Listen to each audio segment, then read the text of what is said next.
Kita masuk bab baru, bab yang ke-8. Perkara yang membatalkan atau tidak membatalkan puasa.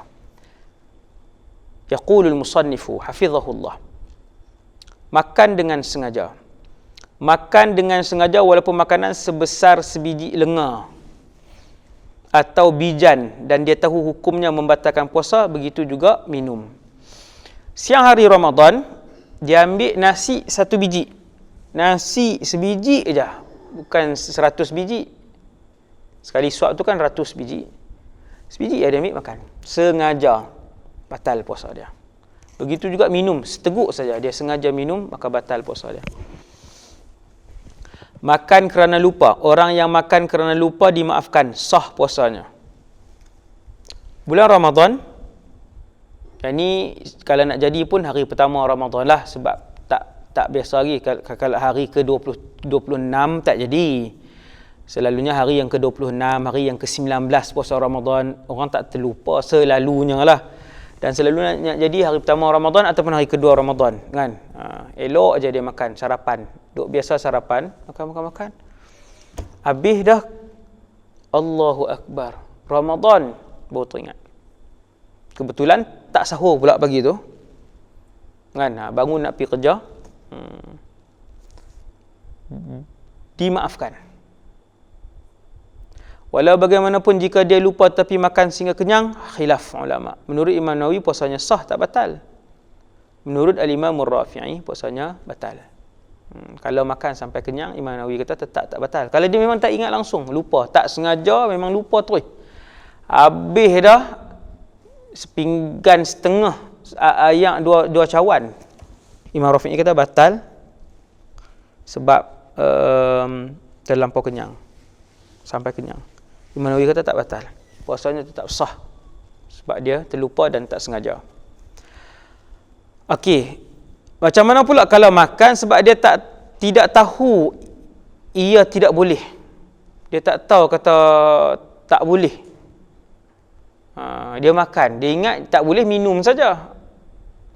Contoh, jika seseorang jahil tidak tahu tentang haramnya makan ketika berpuasa kerana baru memeluk Islam, bukan saja haram, bahkan batal puasa, dia tak tahu sebab baru peluk Islam, atau bukan sebab baru peluk Islam, sebab yang kedua, dia berada di tempat yang jauh daripada para ulama, ustaz-ustaz pun tak ada, jauh, kan? Atau orang yang tahu tentang hukum hakam Islam, maka puasanya sah, tidak batal. Dia tak tahu kata makan itu membatalkan puasa, kau tak batal.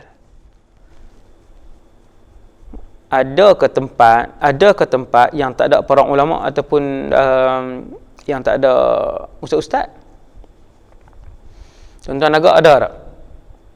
Kan? Tuan-tuan yang kita hidup keliling-keliling kita ni, kita kata macam mustahil lah, tuan-tuan. Tapi kalau kita pernah masuk pedalaman 3 di Sabah atau Sarawak, kita akan jumpa tempat yang sampai hari ini masih menggunakan generator untuk mendapatkan elektrik. Air pun masih lagi sungai, dan saya dah sampai tempat-tempat tu, alhamdulillah. Di situ inna lillahi wa inna ilaihi raji'un, di pedalaman-pedalaman itu, tuan-tuan yang dirahmati Allah sekalian, masih makan babi, masih tak tutup aurat, masih tak solat langsung. Dah berapa tahun masuk Islam? 7 tahun. Tiada solat, tiada syiar Islam, tak ada, tapi masuk Islam. Berapa tahun masuk Islam? 13 tahun. Tak tahu apa, tapi pernah masuk Islam satu ketika dulu. Pakat-pakat jawablah di depan Allah Subhanahu Wa Taala yang memegang kuasa lah, yang memegang kuasa terutamanya. Saya pernah pergi sampai ke dalaman sana, memang sangat menyedihkan lah. Suasana tu sangat menyedihkan, dan betapa mereka mengharapkan untuk seorang ustaz duduk di situ, peganglah 2-3 kampung yang dia. Tapi ustaz mana yang nak? Ustaz mana yang sanggup? Ni nak tinggal wifi, nak tinggal YouTube, nak tinggal rumah, nak tinggal KFC, nak tinggal untuk pergi ke kawasan tu. Masih ada ribuan kampung yang tidak ada tempat untuk mereka merujuk. Tuan internet tak ada. Memang tak ada. Internet memang tak ada. Kawasan-kawasan tu memang tak ada internet. Tak ada tempat rujuk. Betapa mereka sebut mereka memerlukan. Ada seorang ustaz cukup lah. Peganglah 4-5 kampung yang ada ni. Kami semua perlu untuk tanya kan. Inna lillahi wa inna ilaihi raji'un. Tuan-tuan jangan ingat ni, berada di tempat jauh daripada para ulama ataupun orang yang tahu tentang hukum Islam ni, tuan-tuan jangan ingat ada ke ustaz tempat ni? Masih ada. Masih ada. Subhanallah. Tidak batal jika tertelan sisa makanan yang ada di celah gigi kerana sukar untuk membuangnya. Bawa tertelan. Tak batal. Merasa makanan. Boleh tak rasa ayam? Bancuh ayam bulan Ramadan nak buka puasa, masak nasi biryani ataupun masak lauk apa sebagainya, rasa boleh tak? Rasa kerana perlu rasa keperluan tak makruh pun. Tapi kalau rasa tak ada keperluan, dah isteri dia dah rasa dah. Cukup dah garam. Dia pula nak pergi rasa. Tak apa-apa nak rasa juga. Tak ada keperluan, makruh. Hak isteri tadi tak makruh. Boleh tidak makruh merasa makanan dengan syarat tidak tertelan dan ada keperluan melakukannya. Syarat pertama tak tertelan. Telan bukan makruh. Kalau tertelan, kalau rasa-rasa telan, perbuatan tu membatalkan puasa. Kan? Yang kedua, keperluan. Jika tertelan, batal puasa. Tengok. Jika tertelan, batal puasa. Makruh jika tidak ada keperluan melakukannya. Saja-saja. Mak dia dah masak siap dah gulai tu, dia saja pergi dapur, rasa. Dia tak telan rasa, lepas tu dia ludah balik. Yang tu tak ada keperluan dan hukumnya makruh. Tukang masak, dia rasa tu memang untuk sebab sekali semua nak makan. Takut terlalu masin ataupun terlalu tawar. Maka yang tu ada keperluan dan tidak makruh. Mengunyah atau melumatkan makanan untuk anak-anak. Sebagai contoh, anak nak makan, anak kecil lagi, kena kunyah, mak kena kunyah. Itu keperluan. Tidak makruh. Seorang ibu atau seorang ayah yang perlu untuk mengunyah atau melumatkan makanan, tak makruh. Jangan telan batal. Dia kunyah ya, bagi makan. Dia kunyah bagi makan. Lepas tu dia ludah lah, kumur. Boleh, iaitu tidak makruh seseorang ibu ataupun ayah ataupun siapa-siapa lah, bukan ibu bukan ayah pun, adik dia ke nak makan, yang kecil, bayi, melembutkan makanan untuk bayinya ataupun siapa-siapa, untuk siapa-siapa yang kecil, kerana ada hajat selama mana dia tidak tertelan makanan tersebut.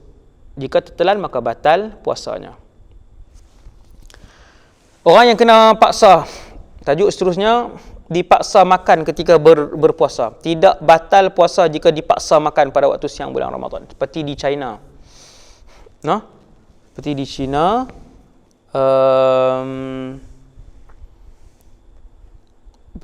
mereka dipaksa, dipukul, dipaksa dan dipukul.